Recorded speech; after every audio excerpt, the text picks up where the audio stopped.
3 o'clock in the morning, Vietnam. The mangrove swamps of the Mekong Delta. 6 men gliding beneath the water. Not a single splash, not a single sound. In 15 minutes, one man will vanish from his bed. His comrades will be sleeping 3 feet away. They will hear nothing. They will see nothing. And in the morning, they will find an empty mat. No trace, no blood, no explanation. Nothing. The Viet Cong called them _0_ the water ghosts. And today I am going to tell you about a tactic the Pentagon buried for 50 years. A method that drove entire enemy units insane with fear. About men who learned to snatch their enemies from their beds so silently that even the mosquitoes did not wake up. Quote 1. That is what the SEALs themselves called it. And trust me, what you are about to learn will change everything you thought you knew about what 6 men, some mud, and absolute darkness can accomplish. But here's the question no one is asking.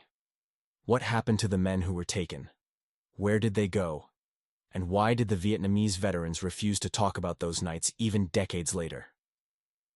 I have the answers, and some of them have never been revealed until now. Stay with me until the end, because the most disturbing detail? It is coming in the final minutes of this video. You ready?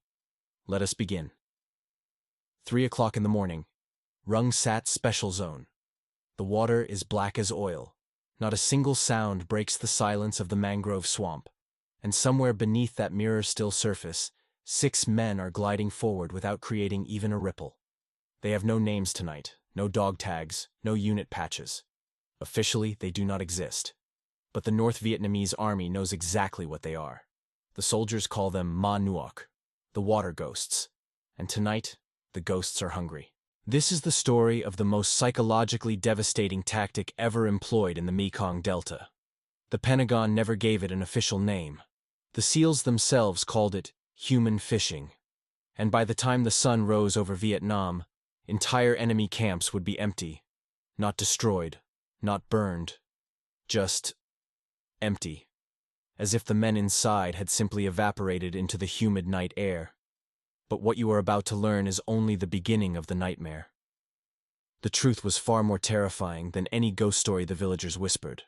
The tactic was born from desperation and genius in equal measure. By 1967, conventional American forces were struggling to adapt to the guerrilla nightmare of the Delta. The army sent entire battalions crashing through the jungle, announcing their presence with helicopters, artillery, and enough noise to warn every Viet Cong fighter within 10 kilometers. The results were predictable. Charlie would simply melt into the water, wait for the Americans to leave, and return to business as usual. The SEALs decided to try something different, something that would haunt the enemy's dreams for decades. Something so terrible that even today, Vietnamese veterans refuse to discuss it after dark. And that something would change the rules of warfare forever. The concept was elegantly brutal. Instead of hunting entire units, the SEALs would target specific individuals within enemy camps. They would slip in under cover of absolute darkness, extract 1 or 2 men without waking the others, and vanish before dawn. When the remaining fighters woke up, they would find empty sleeping mats. No blood, no struggle, no explanation, just absence. And that absence was the weapon. But the SEALs were only getting started. The psychological impact was immediate and devastating. Word spread through Viet Cong networks like wildfire. The Americans had demons who could walk through walls of mud, breathe underwater, and steal men from their beds without making a sound. Morale plummeted. Fighters began refusing night assignments in the Rung Sat. Some units reported that sentries were found in the morning, still at their posts, eyes wide open, but completely unresponsive. Shell-shocked by fear alone. The enemy was terrified, but they had not yet seen the worst of what was coming. How did the SEALs actually do it? The classified after-action reports tell a story that reads like fiction, a story that the Pentagon buried for decades. A story that will make you understand why the Viet Cong called these men _4_. The preparation began 48 hours before any mission.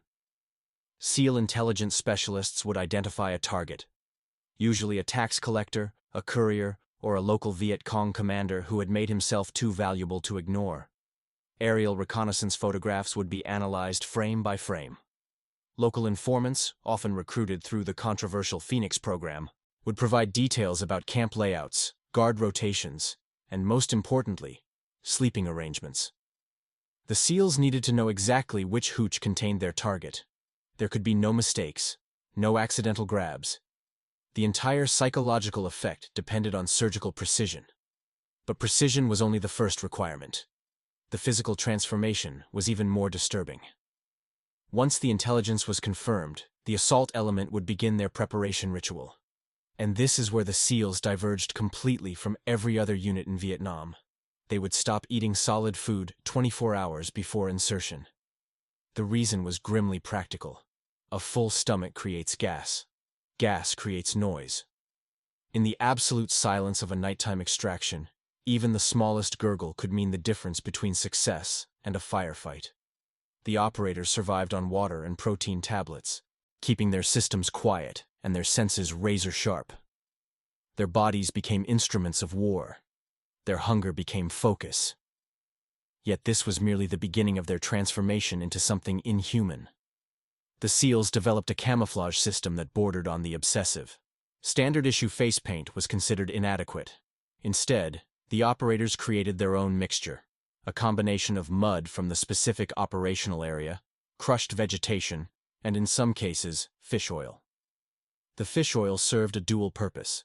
It helped the paint adhere to skin despite constant immersion in water, and it made the operators smell like the swamp itself, masking any trace of human scent. They called this transformation Quote 5, and by the time they were finished, even their teammates could barely recognize them in daylight. They had ceased to be American sailors. They had become something else entirely, something that belonged to the swamp. But the most terrifying part of their arsenal was not what they wore. It was what they carried. The weapons loadout was equally specialized. Forget the M16. For human fishing operations, the SEALs preferred suppressed weapons that could eliminate threats without alerting the entire camp. The Smith & Wesson Hush Puppy, officially designated the Mark 22, became their signature tool. This modified 9mm pistol was so quiet that test firings registered below the ambient noise level of a typical Vietnamese night. A man could cease to exist 3 feet from his sleeping comrades, and no one would hear a thing. But the real secret weapon was not a gun at all. It was something far more primitive, far more personal, far more terrifying. The SEALs discovered early in the war that the most effective tool for silent elimination was a length of piano wire attached to 2 wooden handles. They called it the _6_. It required no ammunition, created no sound, and left no ballistic evidence. In the hands of a trained operator, it could neutralize a sentry in under 4 seconds. 4 seconds. That was all it took. One moment a guard was standing watch. The next moment he was gone. Silently. Permanently. Yet human fishing was not primarily about elimination. It was about something far more sinister. The preferred method involved a combination of chemical sedation and physical restraint that the SEALs had perfected through months of trial and error. A target would be approached from behind, a chloroform-soaked rag applied to the face, and within seconds, the subject would be unconscious. 2 operators would then lift the body while a third covered their withdrawal. The entire grab took less than 90 seconds. But here is where the genius of the tactic revealed itself. Here is where human fishing became something unprecedented in the history of warfare. The SEALs did not simply take the target and leave. They took extraordinary measures to ensure that no trace of their presence remained. Sleeping mats would be smoothed. Any disturbance in the mud floor would be carefully erased. If the target had been sharing a hooch with other fighters, the SEALs would actually rearrange the remaining men's positions to fill the gap. When the other Viet Cong woke up, they would have no immediate evidence that anything had happened at all. The target had simply ceased to exist. Vanished. As if he had never been there at all. This attention to detail transformed a simple snatch operation into a weapon of pure psychological terror. But the SEALs were about to prove just how devastating that terror could be. The first large-scale human fishing operation took place in October of 1967. The target was a Viet Cong tax collector named Nguyen Van Thieu, not to be confused with the South Vietnamese president of the same name. This Thieu had been operating in Long An province for 3 years, extorting rice and money from villagers to fund the insurgency. He was protected by a rotating guard of 12 to 15 fighters and was considered untouchable by conventional forces. Untouchable. That word would soon lose all meaning. The SEAL platoon assigned to the mission spent 2 weeks gathering intelligence. They learned that Thieu slept in the center hooch of a 5-structure compound, surrounded by his most trusted men. They learned that guard shifts changed at 2-hour intervals throughout the night. And they learned that Thieu had a habit of drinking rice wine before bed, a habit that made him a particularly deep sleeper, a habit that would seal his fate. On the night of October 14th, 6 SEALs slipped into the water 3 kilometers from the target compound. They moved in complete darkness, navigating by memorized maps and the occasional glint of starlight on the water. The journey took 4 hours. 4 hours of absolute silence. 4 hours of controlled breathing. 4 hours of becoming one with the black water. By the time they reached the compound perimeter, it was 3:15 in the morning. The sentries never saw them coming. 2 guards were neutralized silently within the first 5 minutes. Their bodies were carefully positioned to appear as if they had fallen asleep at their posts, a common occurrence in the exhausting conditions of Delta warfare. The remaining SEALs flowed into the compound, like water through a broken dam. Silent, inexorable, unstoppable. Thieu was exactly where the intelligence said he would be. The chloroform took effect in seconds. Within 2 minutes, the unconscious tax collector was being carried toward the extraction point, wrapped in a waterproof bag that kept his body silent and invisible. The SEALs were back in the water by 3:45. The entire compound remained asleep. No one had heard a thing. No one had seen a thing. No one had any idea that their leader had just been erased from existence. But the real impact would not be felt until dawn. When the Viet Cong woke at first light, they found 2 guards apparently dozing at their posts. They found Thieu's sleeping mat empty, his personal effects undisturbed. They found no footprints, no shell casings, no evidence of any kind.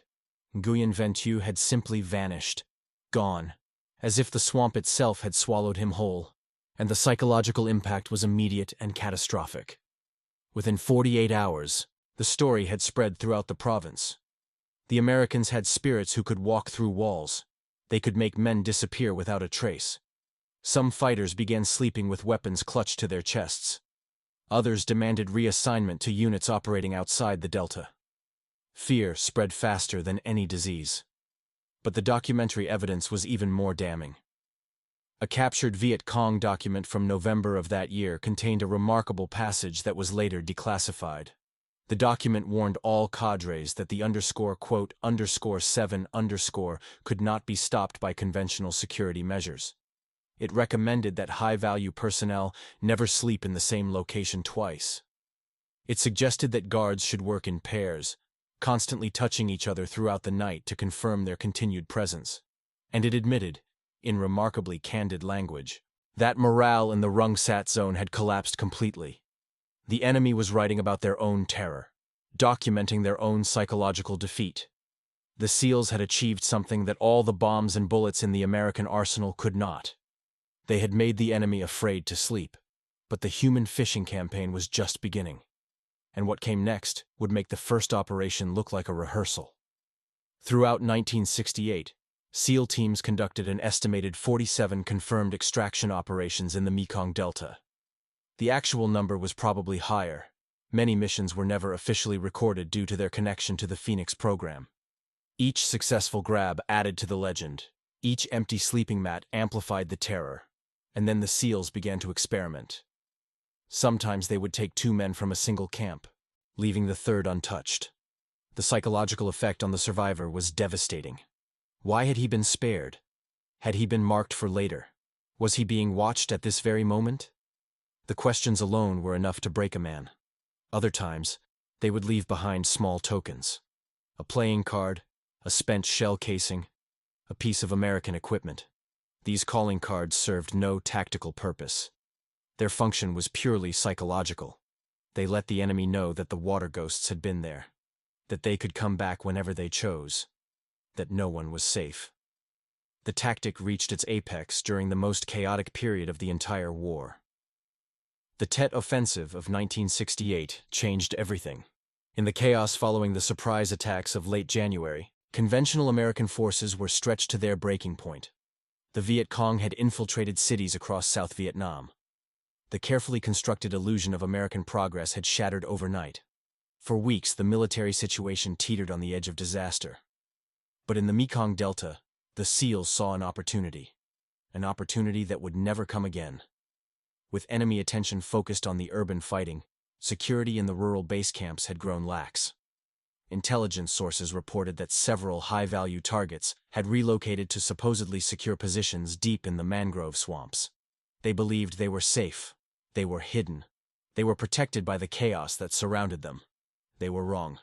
Over a 6-week period following Tet, SEAL teams conducted 14 human fishing operations against these newly vulnerable targets. The results were spectacular. District-level Viet Cong leaders began disappearing at an alarming rate. Courier networks fell silent as the men carrying messages simply ceased to exist. Tax collection dropped by an estimated 60% in affected areas. The enemy command structure was hemorrhaging. But the SEALs were not satisfied. They wanted to deliver a blow that would be remembered forever. In March of 1968, a platoon from SEAL Team 2 attempted something that had never been done before. Something that military planners said was impossible. Something that would become legend. Instead of extracting a single target, they would clear an entire command structure in a single night. The target was a Viet Cong regional committee headquartered in a well-defended camp near Can Tho. Intelligence indicated that 5 senior cadres were present. The complete leadership of an area that controlled thousands of fighters. Taking them all would effectively decapitate enemy operations in the region. 1 strike, 5 targets, total annihilation of the command structure. But the risks were enormous. This was not a mission. This was madness. 5 separate extractions meant 5 times the exposure, 5 times the chances for something to go wrong, 5 times the opportunities for a guard to wake, an alarm to sound, a mission to fail. One mistake would not just compromise the operation, it would likely result in the elimination of the entire SEAL team. The SEAL commander, whose name remains classified to this day, made the call. They would go for all 5, all or nothing, victory or annihilation. And what happened next would become one of the most remarkable operations in Special Forces history. The operation began at 2:30 in the morning on March 15th. 8 SEALs entered the water, divided into 2 4-man teams. Team Alpha would handle the 3 targets in the main compound. Team Bravo would extract the 2 cadres sleeping in a secondary position roughly 200 meters away. Coordination was everything. Both teams had to complete their extractions within the same 15-minute window. If one team finished too early, they risked alerting guards before the other team could grab their targets. If one team took too long, the entire operation could collapse into chaos. They had rehearsed the timeline dozens of times in training. Now they would execute it for real, with their lives on the line, with no margin for error. And then everything started to go wrong. Team Alpha reached the main compound at 3:05. 2 sentries were neutralized within the first 3 minutes. The operators flowed through the camp like shadows, each man moving to his pre-assigned position with mechanical precision. At 3:12, all 3 Alpha targets were sedated and secured. Perfect execution. But 200 meters away, Team Bravo was encountering an unexpected complication. A complication that threatened to destroy the entire mission. One of their targets had moved his sleeping position since the last intelligence update. Instead of sleeping in the designated hooch, he had relocated to a hammock strung between 2 trees on the compound perimeter. Completely exposed. Completely unexpected. Completely catastrophic for the mission plan. The team leader had seconds to decide. Abort and lose everything they had worked for? Or adapt and risk detection? He made his choice in an instant. The team leader ordered a complete reorganization of the assault plan. They would take the hammock target first, eliminating the risk that he might spot them moving through the compound. It required splitting the team. It required abandoning their rehearsed movements. It required perfect improvisation under impossible pressure. They did it in under 60 seconds. By 3:20, all 5 targets were secured and moving toward the extraction point.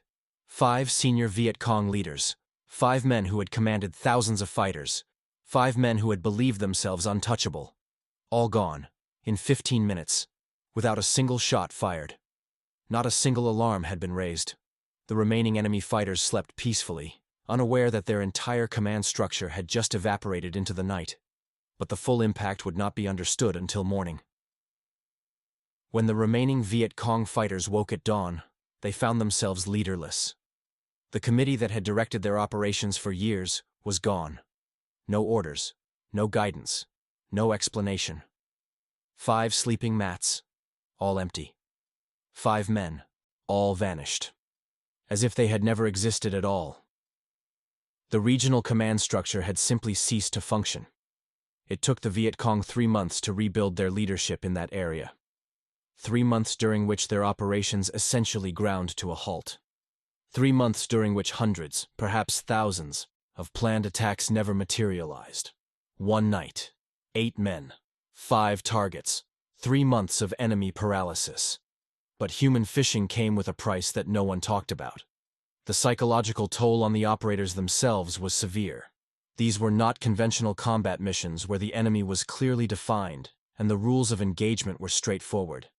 Human fishing required the SEALs to operate in a moral gray zone that tested even the most hardened warriors. The men they extracted were rarely returned to their families.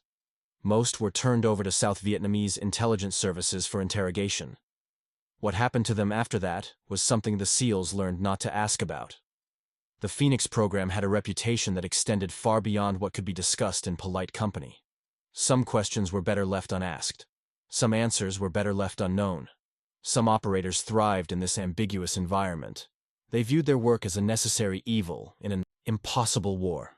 They took pride in their professionalism, their precision, their ability to accomplish what no other unit could achieve. They became the perfect instruments of a shadow war. Others struggled with what they had become. And one man's letter would reveal the hidden cost of becoming a water ghost. One SEAL, identified in declassified documents only by his call sign, Ripper, wrote a letter to his wife in April of 1968 that was later obtained by military historians. The letter described a mission that had gone exactly according to plan. The target had been extracted without incident. No casualties on either side. A textbook operation, but Ripper could not stop thinking about the target's family. He had seen them in the intelligence photographs. A wife, 2 children. They had been sleeping just meters away while the SEALs carried their husband and father into the night. They would wake up to find him gone. No explanation. No closure. Just absence. Just an empty mat where a man used to be. Ripper wondered what story they told themselves. Did they think he had abandoned them? Been captured by the South Vietnamese army? Simply wandered off into the swamp? Did the children ask where their father went? Did the wife cry herself to sleep wondering if he was still alive? He never learned what happened to the target. He never learned if the family ever discovered the truth. And he never volunteered for another human fishing mission. But the operations continued. They always continued. The war demanded it. By 1969, human fishing had become an integral part of SEAL operations in the Delta. The technique had been refined to an art form. New variations emerged constantly. The SEALs were always innovating, always finding new ways to amplify the terror. And some of those innovations crossed lines that remain controversial to this day. Some teams began conducting _9_ operations, extracting a target, then returning to the same camp weeks later to take another. The psychological effect on the remaining enemy fighters was devastating. They never knew when the water ghosts might return.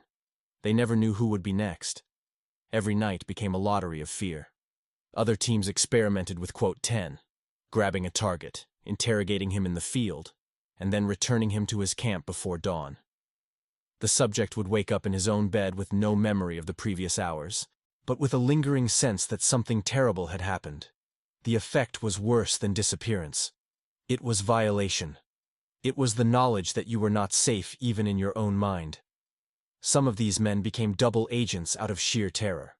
Others simply broke down and refused to continue fighting. Their will had been shattered without a single bullet being fired. But the most controversial variation was something that the Pentagon has never officially acknowledged. It was known as _11_.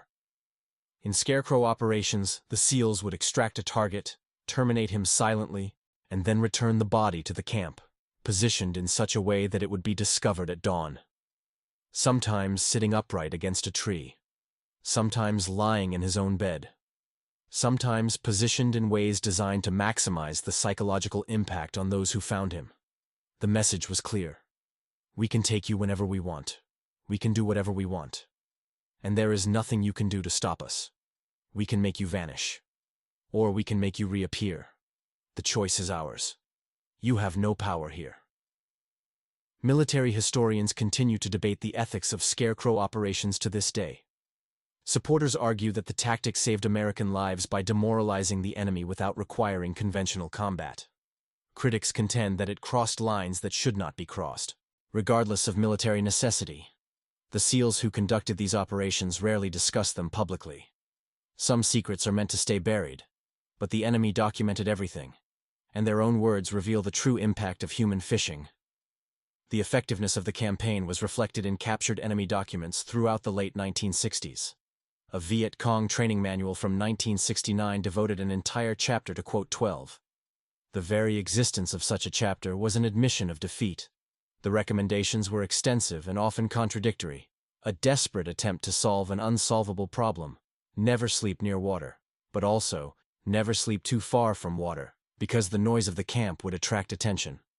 Always post multiple sentries, but also, minimize the number of men awake at any time, because exhausted fighters could not maintain alertness. Never keep high-value personnel in the same location for more than 48 hours.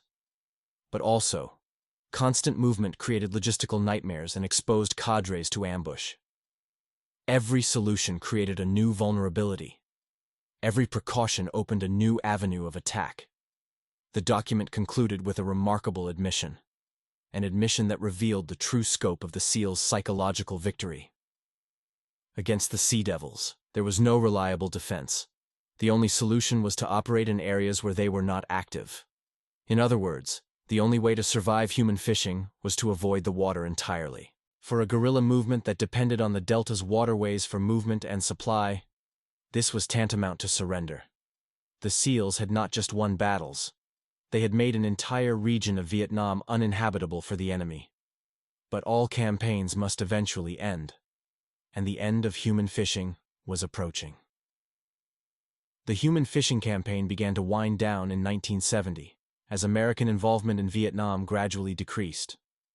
The SEALs were among the last combat units to leave the Delta, conducting operations well into 1971.